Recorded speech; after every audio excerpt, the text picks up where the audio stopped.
introduction. Thank you all for attending. We know we have a spectacular audience right now. I appreciate you all taking the effort to come here in spite of the fact that we have break stuff out there.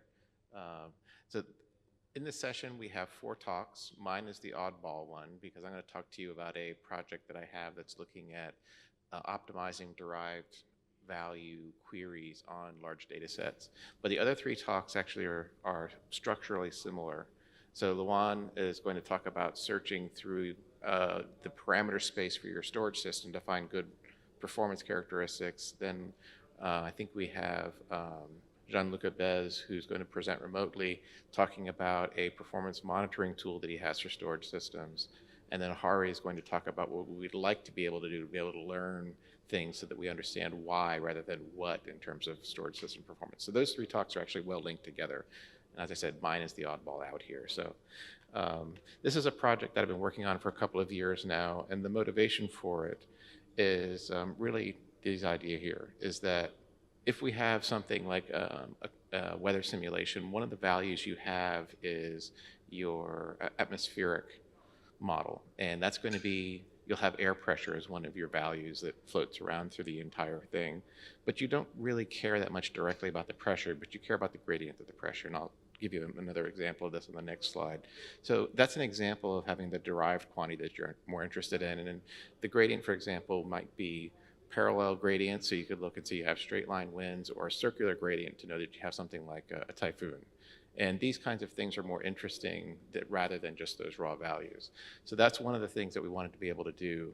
There's more complex things that you can do as well, and that's one of the other things that we wanted to focus on, was looking at how we do these kind of derived data queries so that we can enable more complex kinds of investigations of scientific data. The challenge that we run into when we look at this is that it's really these 3 questions we have at the bottom. Is some of these values can be as large as the original data set, and because of that, do we store them or do we recalculate them? And in some cases, if we use them once, we're probably just going to throw them away after we're done. And in typical analysis that people would do is that they store all the raw data, and then they'll say, give me the gradients across this field. And then when they do that, they'll have another thing that's the same size as that original data that's all your gradients. And unless you choose to intentionally save that, it's going to be used for basically that one session or even that one query and then thrown away. And part of what we want to do is look at some of these things might be really expensive operations, and maybe we save some of them, maybe we save all of it, portions of it or all of it, and that is all going to be driven based off of having a user provide us, here's the query session that I want to have to do my data exploration kind of thematically, where I want to start doing this kind of operation, then move to these kinds of things based on those results, and we can predetermine some of the things that we want to do. We don't have all of that functionality built yet, but this is the kind of the base functionality that we're working at there. So the second piece after the store or recalculate is where do we end up placing the data, because the storage hierarchy has gotten fairly deep. So in that case, if we know that, for example, the first thing we're going to query on a data set is something like a min-max, then we can take those values and pull them up into a faster tier of storage ahead of time as part of our job deployment, rather than waiting until somebody actually asks for the min-max. The other piece that goes with that is you may not know exactly what pieces you want, and because of that, some of these things will be cached and some of them will end up not being cached. And making the decision about which ones you want to cache or not cache is something that we're trying to do a better job at by using a machine learning approach, looking at what people actually do as parts of these query sessions as opposed to what they end up telling us. So these are the things that we're working through on this process, on this project, to be able to learn more about what we're doing and try to give a more efficient way to do large-scale data exploration. So here's an example that's a more visual way to look at for that pressure. So in the middle here, do I have a pointer? The pointer is, oh, it is there. Okay, so This is a typical illustration of how the pressure areas within an atmosphere for a weather model would look. And the circles you can see have numbers on them, and those numbers represent the different air pressure levels. And then this arrow that runs through the middle here shows the gradient from a high pressure area to a low pressure area. So that arrow and its magnitude would be the gradient that would be across that area. So those are the things that we potentially want to be able to have. And as you can see, it might be over a large area, and the direction of that flow, as the other arrows show, could vary. And those are the things that we really care more about. So that's the kind of stuff that we really want to be able to do. From an architectural perspective, we started with 3 separate tools, and then we've extended them, and I'll go through a bit on these so that you kind of see all the pieces.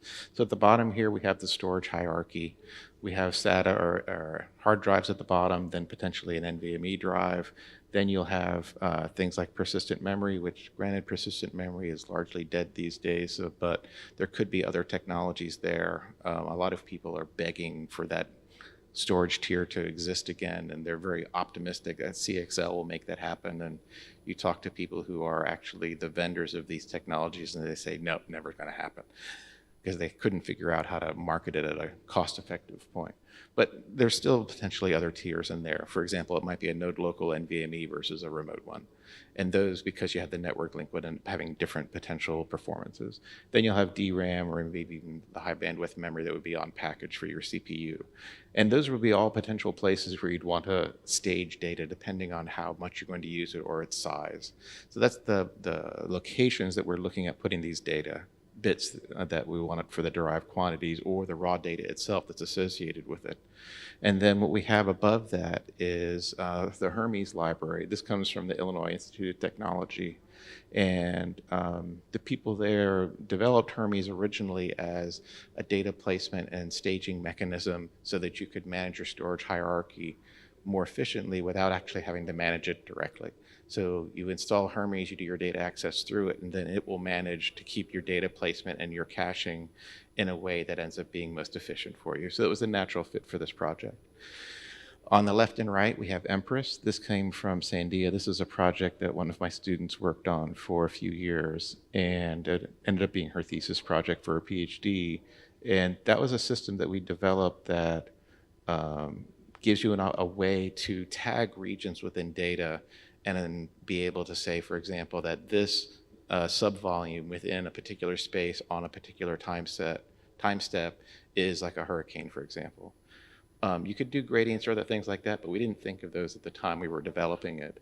The other thing that it did is it gave you the ability to annotate things on a particular time step, on a run, or just for the entire application, or for a variable, or for a sub-portion of a variable. And all of those things we ended up doing with a relational database so that we have an ability to do easy matching, inexact matching. So you can say, give me all the bounding boxes within this region or all the tags within this region. And if you have a key value store, for example, you have difficulties because the amount of string parsing that you have to do to figure out, okay, what are the pieces that represent the bounding box on that particular tag is hard. So by using the relational database with numeric values, we're able to do less than, greater than kinds of comparisons and be able to pull out the tags quickly. So that's how we were looking at managing the metadata pieces. And the last piece in the middle there is the Audios IO library. This is out of Oak Ridge. My thesis work was a very early version of that. It's changed a lot since then.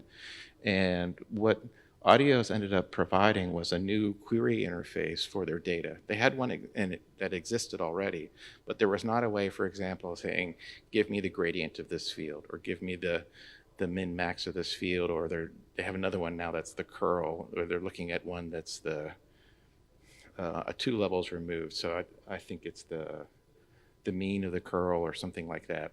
And they end up going through using all of these tools and saying, okay, let's calculate what those values are, and then we can push them to the correct storage tier. We can store the metadata in Empress, and then when somebody comes back later and says, I need this value, this derived quantity, we have a way to be able to then go through and use the optimized storage locations as well as the metadata to be able to figure out where it is and do we need to recalculate it or not. So that's really the thing that we're trying to do in this project, is combine all of these pieces together in a way that gives people a more efficient way to be able to do data exploration using derived values rather than just the raw values. A more recent example, and this is the one that really, to me, brought it home for something that's really relevant, particularly for this audience, is that this is a jet engine. And I don't know that this is the exact model, but we have a current portion of the project that is working with General Electric in America, and they do very large scale simulations of the engines that they design for airplanes on the supercomputer at Oak Ridge. And the problem is the data that comes out of that is absolutely enormous. But it's a 3D model of this engine, and you can see it's got the spinning piece in the middle there with the arrows. And but what they really care about in terms of their engine design is looking at the laminar flow through that. And what they want to do is, instead of taking that entire 3D data, they want to cut it down to a 2D space and then just take that laminar flow portion that represents what that larger model was. Then they can download that down and then do their data exploration. And obviously, that's a huge reduction in the amount of data because you're going from a 3D space to a 2D slice. But at the same time, because we have all of these pieces integrated, they could download the whole set of metadata from the Empress side, and then they could also link back to the data that's on the Oak Ridge side and be able to say, okay, this is part that's interesting for me. Let me get back to the raw data, and then they can look at how things end up working there. So that's a way for us to be able to say, let's use the big machine and do some really complex things, but I want to do local analysis. And that's the kind of thing we wanted to be able to provide here as a feature. The last thing that I wanted to bring up here is that we have a separate project. So COEUS is the name of this project, and then RECUP is another project that's also funded under the same funding opportunity. And one of the things we saw as an opportunity is that we initially said this is a great mechanism for looking at derived quantities. But the thing that we recognized when we talked to the people who were doing the RECUP is that they had one section of their project where they were doing a collection of hashes across sub areas within every output of the application for a checkpoint, and they would create a tree of those from the first application run that they considered correct. And then when a second application run would go, they would, after the run was complete, they would compare it by using those hash codes against the first one. That way it was a much smaller data comparison problem. I looked at that and I said, that should be something that we can do. So what we've built so far is that we've taken that offline hash generation and hash comparison facility, and we have progressively moved it from completely offline to generating just the hashes online, to generating the hashes and the comparisons online, and so that you can then look at progressively, if you want to validate that your simulation is doing what it's supposed to be doing, that you have a way to do that using the same kind of operator setup. So it's not just a derived quantity thing, it's also a way to add other kinds of functionality in. And we've done this with the Gray-Scott application, which is a diffusion application, and we're in the process of getting this integrated with WRF, which is the weather forecasting application. And for the two of those, we'll be able to do this kind of comparison directly. So that work is almost done. That will be submitted for publication in January. So we're in pretty good shape on that. So just to kind of summarize, our implementation is set up. The query interface is in Audios 2. Hermes offers our data placement, and then Empress is our metadata management piece. All of those are available through GitHub, so if you wanted to play with any of these tools collectively or independently, you have that ability to do that. So that's what I wanted to talk to you about today. All right, any questions?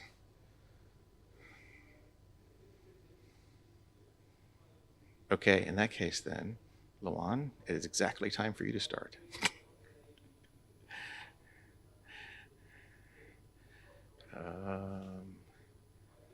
Is that downloaded? Yes.